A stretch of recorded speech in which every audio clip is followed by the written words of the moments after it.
Okay, good morning. This is the 1952 Ford F1. You wanted to hear it run, and so I've got it started. It has not been on for 7 days. I'm just going to push the choke back down so it idles a little bit normal. When you start a cold truck, especially an older truck, you will pull the choke out to get it going. So let me show you a little bit on the inside while we're here that things are important. First, over here are the gauges. If you can see those. The bottom right, you can see that's running about 30 psi cold, which is normal.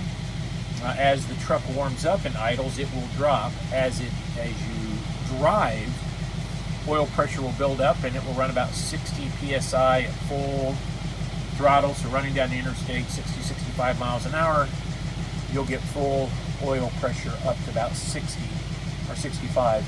Again, as the truck idles and warms up, the idle temp, the oil will drop back down to about 15 psi where it should be. Top right hand corner, I want you to see the battery gauge. Now this is an ammeter. Rarely do you see all the gauges work. This one does. If you can see, it's just to the right of center and it's charging. And if I give it gas, you should be able to see it move. The other thing I want to show you to prove that it is charging is I have here a USB plug that monitors the voltage, and we're at 14.5 volts, which is the charge voltage. Fuel gauge works, temp gauge works, but what I've done is I've installed two separate water gauges.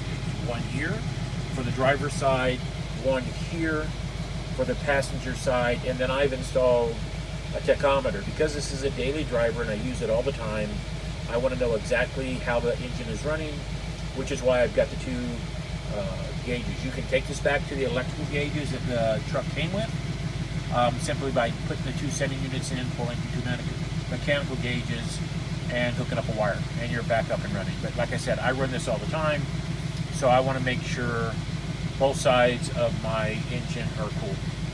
So you can hear the truck running. I'm going to walk out to the motor, and you can see what's going on there. By the way, everything works.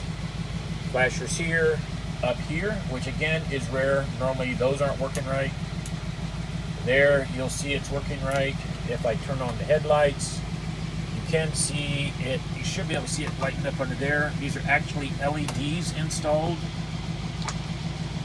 And then if you watch in the middle and I hit the high beam, that comes on as well. So all my lights work 100% operational.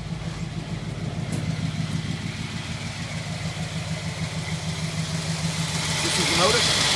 I'll be quiet so you can listen for a little bit.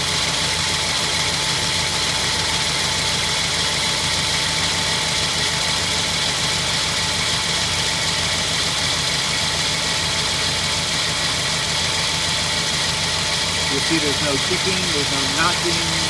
Everything is running nice and smooth. Idle is set perfectly. Carburetor's been rebuilt. Spark plugs have been changed. I maintain this vehicle flawlessly. If you're interested in the truck and you decide you want to come look at it, I would be happy to take you through everything I've done on it. But that's how it's running. I'm going to let it run a little bit more for you, show you the other side.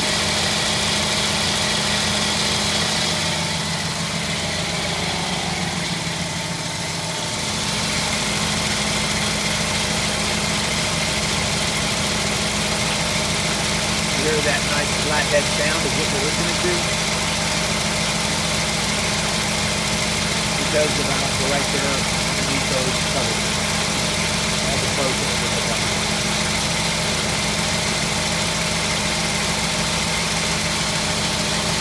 I actually have installed LED lights up here to shine down the motor at night. If for some reason you do have to pull the hood, look under at night, and you've got it completely up, and switches on the inside of the cab as well. That's it. This truck has been sitting 7 days. I left Saturday morning, came in this morning, and started that full.